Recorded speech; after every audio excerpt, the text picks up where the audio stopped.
Hey y'all, I'm sorry you missed the whole putting on the little makeup, but I'm doing some touching up, like as I was gonna talk, you know what I'm saying? I was trying to apply the makeup and do the little talk, but I'll tell you something, I have a whole level of respect for content creators because this, we don't never see what goes on behind the scenes. For me, it was my phone not recording, but the volume on the phone wasn't consistent because I don't know what's going on with the phone itself in the microphone, so I had to wind up using headphones to so you can hear me better. You know, I sound checked it, thank God. By the time I was done doing all that, uh, I was like, yo, I gotta re-record. By the time I was done doing all that, I got finished applying the makeup because I did 3 takes. Can you believe this? 3 takes. Let me turn the light up a little bit. Let me turn it up so you can see how it looks like. You know, and the lighting maybe a little too bright. We just want to see the, oops, there we go, I turned it off. See what I'm saying? So I have a level of respect for content creators because y'all go through it. And even with editing, I don't even know how to do that. So thumbs up to y'all and all that you do and bringing it to people that needs it. You know, I have a level of respect that put time and effort into creating what they do for others. If that isn't selfless, then tell me what is. And even if it's self-centered, it's still a good thing. It's healthy, right? I know a lot of people talk about narcissism and narcissistic.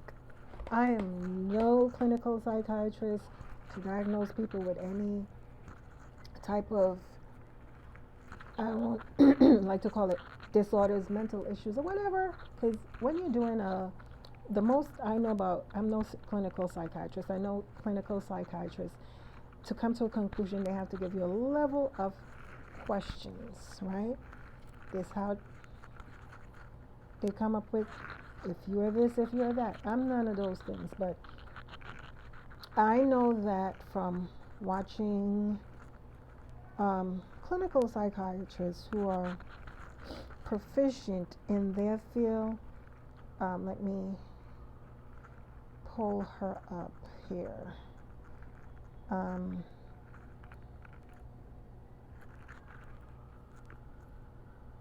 Let me pull her up.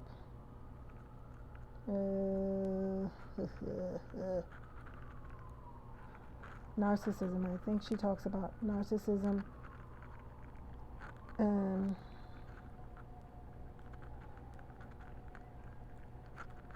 Everybody needs a healthy dose, right?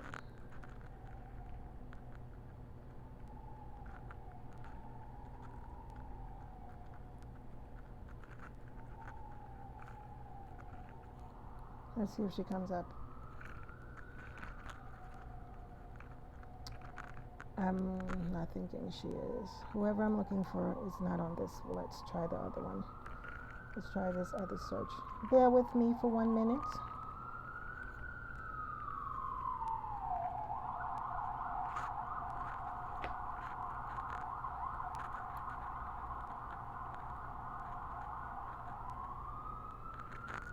Yes. Okay. No, is this where she is?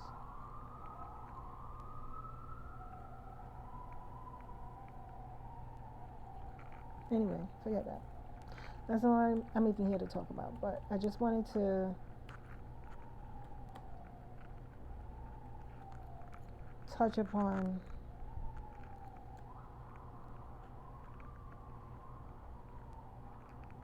yes, here she is.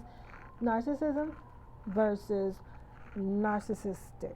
And this is by Dr. Tracey Marks. So you can look her up on YouTube. It's called Narcissism versus Narcissistic. And here's the importance and the difference. And she talks about it. We're not getting into that. But that's not what I'm here to talk about.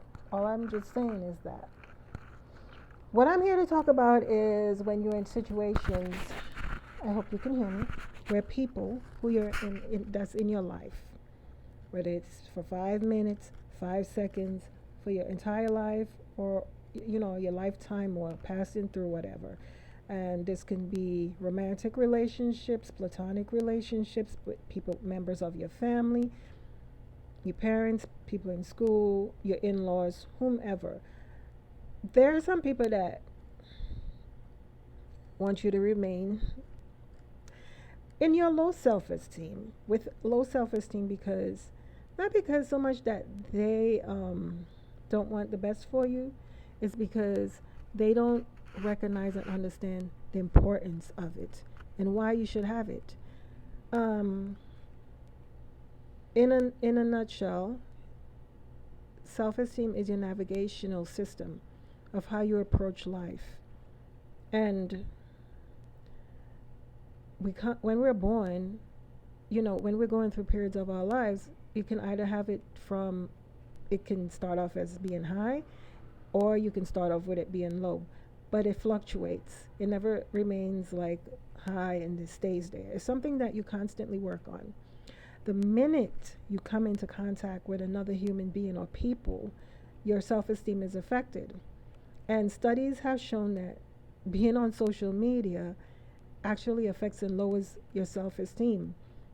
Why? Like I said, when you come into contact with people, people are always trying to tear you down. They're taking jabs at you. They're pulling you down to a level where they want you. Because to them, feeling better about themselves and being powerful means that you should be underground with them. You should be at the bottom of hell, in the pits of hell with them. And no, ma'am, you should not. See, when people come into contact with you, they're going to do things to you, say things to you that's very hurtful. This is why I don't like to hold on to things like vanity. I don't even like to hold on to things like validation from people. Compliments sometimes are complimentary to you in a way that the person is charming and they love to make you feel good by saying nice things. I recognize that in some people. But there are some people who will compliment you just because they want a favor. To me, that is disingenuous. So I don't hold on to things like compliments, because the minute that they get upset with you, they're going to do the human thing. And if they're not aware of themselves or conscious of who they are, they're going to rip you to shreds and pieces. Like, they're going to basically tear you the fuck down. That same mouth that can feed you honey can also give you vinegar and pepper, right? So I don't really hold on to what people tell me about myself, as far as, you know, I don't let it get to my head, to sum it up. I don't let them get to my head. Um, I remember when I was in my teenage years and I would travel to school. I would go to school by myself, 15, 16. I had to take like the bus and the train to get to the school, because I wasn't going to school in the neighborhood that I lived. So I had to take quite a public transportation to get there. And I was like brand new in the United States, living in New York City, where I was living at the time. And I remember one time I was going up an escalator, and then this man, I think he was either come next to me going up on the escalator, and he looked at me and he was like, "Oh, you have beautiful eyes." Now, I didn't let that shit get to me. I didn't be like, "Oh," he said, "I got beautiful eyes. That means I'm pretty." No, it was just like a regular thing to me, because it wasn't new to me to hear that I had beautiful eyes. When I was growing up, these big, bold eyes that looks like they're coming out at you, I always got compliments from them, from people within my community. Some people liked it and some people used it to berate me, but for the most part, a lot of times people were saying nice things about it. So it wasn't like something new to me. And I was just looked at him and I said, "Thank you." Now, even whether it was new to me or not, I think the way that I was raised and how I felt about myself, it wasn't based off how people felt about me. I just figured the things that I poured into myself, like the contents that I read, the I think I read a lot of philosophical things as a young person, and a lot of wisdom. I used to read like what they call those things, proverbs a lot, Chinese proverbs and all these things, and there were a lot of things that I got from that. But anyway, when that man told me that, I said thank you, and that was it. He just looked at me. I stared right back into his eyes and kept it moving. And I said it with so much confidence, like, "Oh, thanks." You know what I mean? It wasn't like I didn't believe it. I just was like what I believed in, and I just told him thank you and went on about my day. Fast forward some years later, I was watching something on Netflix where about trafficking and traffickers, and one of the traffickers, right, who was supposedly a pimp, said how he gets young women, how he gets to lure them, and how he gets to do their bidding. He uses this trick where he compliments them. He usually goes to places where he know that young teenage girls will hang out, like the mall, or places that you'll see a young girl or a young person. So the mall was his place. And one day, when he approached women, young women, the ones he complimented, he gauged their reaction. The ones who looked him back in the eyes and said thank you and went about their day, he said he knew that that wasn't his mark. His mark was the young girl. When he said something nice to her, she looked down at her feet and she really didn't believe it. She couldn't stare back in his eyes, and that's how he knew he got her. And then he'll be able to put whatever thoughts in her head and lure her away to do his bidding. There goes a lost soul. There goes somebody. Yes, it's heartbreaking. It hurts me to even say this. There goes someone who got lured away by somebody who didn't believe in themselves. So this is why I emphasize having not just self-esteem, but high self-esteem is beneficial, and why some people feel threatened by it and try to keep you down all the time is because they're lacking of it. They don't even understand and know what it means. These types of people are very loving people. They're kind, but they also have very mean streaks about them because they are have walked around for years within their lives with the baggage from unresolved trauma. These are the things that I realize, because a lot of times you come out here into the world, you can meet a very good person. They have all the qualities of goodness. They're kind, they're loving, they're selfless, and all the things that the Bible says you should be in life.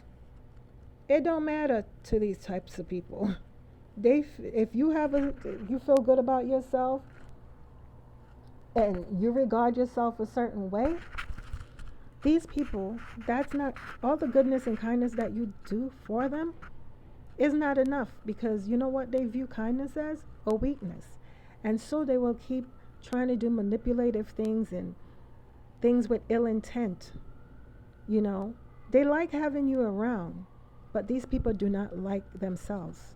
They can't really spend 2 minutes with themselves. They always have people around. They're always laughing the most. They're partying the most sometimes. You will never see them without anyone. Spending 5 minutes with themselves is like spending a lifetime with the demons that keeps following them around. They're not ready to unpack that overstuffed closet because it has too many skeletons in there. Bravery, it takes bravery to do that. But sometimes they need that walk with someone to help them to unpack. And also, when you come into their life, you may feel like, why the frick did I get in, had to even know this person? Well, sometimes you could go into their life because you are the therapy that they need. But you don't realize that about yourself, right? There's some things within you too that maybe you need to work on. For me, it was like when I didn't want to, when I put away being confrontational, because it took one time for me to get my ass whooped when I was 9 years old. It was like I was just getting beat, plummeted by this person. I'm telling you, people, when they come in with traumas and they deal at children and into adults, they will do things to you. to the point where my fucking ear bleeding. And I was like, didn't fight back. I was one of those people because I was a sheltered, sweet kid. And I just, the one who went to church on Sundays and just had a happy existence. And Princess me, maybe that was unnerving for that person. So we weren't too many years apart. It was probably like a 2 year difference. But that one time, it made me realize like, you would never allow anyone to do that to you again. So I got into a situation where I started a new school. I was the new girl in town and whatnot. I probably was about 9 years old. And I went to the class. I always knew when I'm in the classroom to be quiet. But when I get outside of that classroom, baby, I will be turning up. I was just one of those kids. I was like a fun kid. I love having fun. I like being around other children. But I knew when I got into the classroom, be quiet because, and I also was a bright girl. I did well in school because I'm not being distracted by anything. I'm focused on what the teacher has to say, and I wasn't doing it to please my parents. I just love school. I just love learning. I'm still like that. But anywho, I was the new kid in class, and I got seeds spit in my face. Either like sunflower seeds or whatever, the shells, or it was a fruit they was eating, and it just kept spitting it in my face. And I didn't do anything, or like somebody that make spitballs at you, because I was like, the teacher's here, I ain't gonna disrupt her class. But in my mind, in the back of my mind, I just remember that one time that I didn't fight back, and I said, when I get outside, baby, that ass is mine. That's all I kept saying. So I stayed there because I'm good at controlling myself. You know what I mean? I'm very calm. I stay controlled. But I had a plan in my mind. I'm about to get that ass. So when the opportunity presented itself, it wasn't even after the school bell rang. The teacher had to be called outside of the classroom. It's like God says, you know what? I'm going to give you your moment now. And as soon as that teacher got called into the principal office for emergency meeting, and I was like, okay, I ain't got to disrupt her class because she ain't here. And I looked that girl in her eye and I said, baby, that ass is mine. In my mind, and the next did at me, all I knew, I got up out that seat and I whooped her ass to the floor. And I got her pinned on the floor, and I just kept swinging, swinging, swinging. Well, baby, that was she was the example that the whole class needed to see, because they was like, that quiet girl. Everybody was like, oh, we ain't messing with her. Except one boy, he felt like he can challenge me. He's like, oh, you beat her because she's a girl. So he thought he wanted to fight me too. And I gave his ass the beating after school, all the way down the block, all the way up the hill. I just knew that first ass whooping I got, that I didn't fight back, I said I would never let that happen. So that led me later on in life to, whenever anybody did anything to me, I didn't take anything from them.